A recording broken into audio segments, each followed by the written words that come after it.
ZBTT शून्याधारित समय सारिणी का जिन्न, न उगलते बने न निगलते, मात्र पसीज रहे छोटे स्टेशनों के यात्री। रेल समय सारिणी आखिरी बार वर्ष 2019 में छपी थी। आमतौर पर रेल और यात्री का संबंध इसी समय सारिणी से जुड़ता है। यात्री अपनी रेल यात्रा का नियोजन समय सारिणी देखकर करता है और फिर उसके आगे टिकट खरीदने या आरक्षण करने की तजवीज़ शुरू होती है। वर्ष 2019 में रेल प्रशासन ने अपनी वर्षों पुरानी समय सारिणी का रिस्ट्रक्चराइजेशन अर्थात पुनर्गठन करने हेतु देश के सर्वोत्तम अभियांत्रिकी शैक्षणिक संस्थान IIT मुंबई की मदद ली और इस ZBTT शून्याधारित समय सारिणी का आविष्कार हुआ। अब IIT के महानुभावों ने रेल प्रशासन को ZBTT के जो प्रस्ताव दिए हैं उसको धरातल पर लाने में बड़ी कसमसाहट हो रही है। एक तरफ उसके फ़ायदे नज़र आ रहे हैं तो दूसरी तरफ बड़ी संख्या में पीड़ित यात्रियों की पीड़ा तो समझ आ रही है कि अचानक उनके स्टेशनों पर बरसों रुकने वाली गाड़ियां अब नहीं रुक रही है।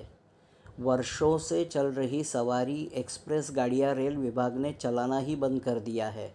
यात्री बेचारा पूछे तो पूछे किसे, और उससे बड़ी समस्या यह है कि उसके प्रश्न का उत्तर दे कौन। आम यात्री की पहुंच स्थानिक रेल कर्मी तक ही होती है, उनको कुछ भी नहीं पता।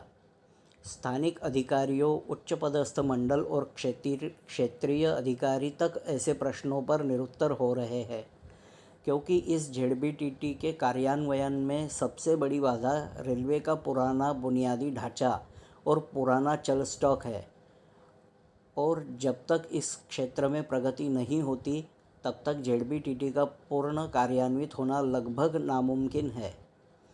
इस ZBTT के प्रस्ताव ने सैकड़ों गाड़ियां रद्द या सवारी गाड़ी में बदलकर एक्सप्रेस में उन्नत करा दी है।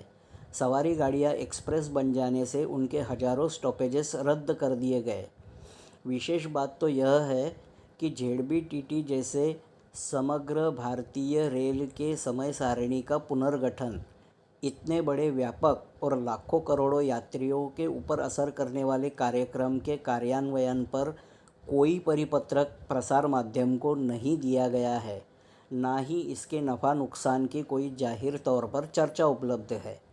कुछ परिपत्रक सोशल मीडिया में लीक हुए और रेल संगठन, रेल प्रेमियों की उस पर चर्चा, वाद विवाद, बस यही ZBTT के नाम पर आम यात्रियों के हाथ में मसौदा उपलब्ध है।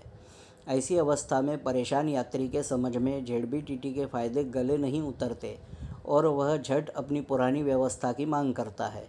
ZBTT में पुरानी ICF कोच वाली सवारी और मेल एक्सप्रेस गाड़ियों के बदले तीव्रतम गति वाली मेमू गाड़ियां चलाने का प्रस्ताव है, मगर इतनी मेमू गाड़ियों के रैक रेल प्रशासन के पास उपलब्ध नहीं है। यह सर्वप्रथम समस्या है।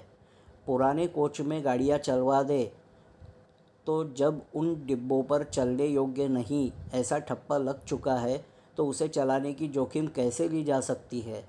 भला उसको खींचने के लिए लोको इंजन भी अब कम होते जा रहे हैं, क्योंकि रेल विभाग उच्चतम क्षमता के लोको के निर्माण में व्यस्त हो गई है। सोशल मीडिया में ऐसे लगभग सभी क्षेत्रीय रेल के ZBTT प्रस्ताव अस्पष्ट और असंबद्ध तरीके से उपलब्ध है। देश में पहले लोको निर्माण के केवल 1-2 ही कारखाने थे, वही उसका रखरखाव भी करते थे। डिब्बे बनाने का केवल एक ICF integral coach factory Perambur Chennai में थी, बाद में कपूरथला में शुरू हुई। अब रायबरेली, लातूर में भी डिब्बा कारखाने ज़ोरों पर काम पर लगे हुए हैं। गाड़ियों को लोकोमुक्त करने और तेज़ गति वाली गाड़ियों की मांग हेतु ट्रेन 18 का आविष्कार हुआ, जिसे आज हम वंदे भारत के नाम से जानते हैं। इस वंदे भारत का ही मिनी रूप मेमू गाड़ियाँ है। फ़र्क है तो कुछ साज सज्जा और वातानुकूलित न होने का है। खैर, अब वातानुकूलित मेमू भी देश में चलने लग गई है।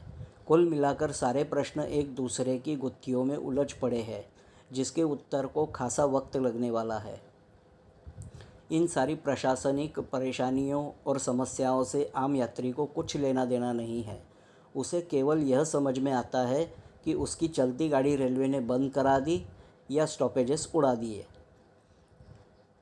जब उसे अपनी समस्याओं पर उत्तर नहीं मिलता तो वह अपना रुख जनप्रतिनिधि की ओर करता है और यह जनप्रतिनिधि रेल प्रशासन को बाध्य कर देते हैं कि वह पुराने स्टॉपेजेस प्रायोगिक तत्व पर ही सही मगर तुरंत शुरू करा दे। हकीकत बताए तो आश्चर्य नहीं होना चाहिए कि जेडबीटीटी के प्रस्तावित कई पड़ाव पुनर्स्थापित किए जा चुके हैं और कई स्टॉपेजेस और भी शुरू होने में हैं। सारे शून्याधारित समय सारिणी के प्रस्तावों को लागू करने में इतनी दिक्कतें हैं तो उसे अस्थायी रूप में स्थगित रखते हुए कुछ बंद गाड़ियों को चलाना और मांग किए जाने वाले स्टॉपेजेस को पुनर्बहाल करना, यह भी रेल प्रशासन के लिए बहुत टेढ़ी खीर है। इतने बड़े रेल परिचालन में आवश्यक संसाधनों की अनुपस्थिति में जेडबीटीटी को कार्यान्वित करना जितना मुश्किल है उससे कई ज़्यादा अब रोल बैक करना है, जो कतई नहीं होगा, या स्थगित भी रखना बेहद असंभव है। इसलिए हम आज इस स्थिति को रेल प्रशासन के गले में अटकी हड्डी का उदाहरण देते हैं। धन्यवाद।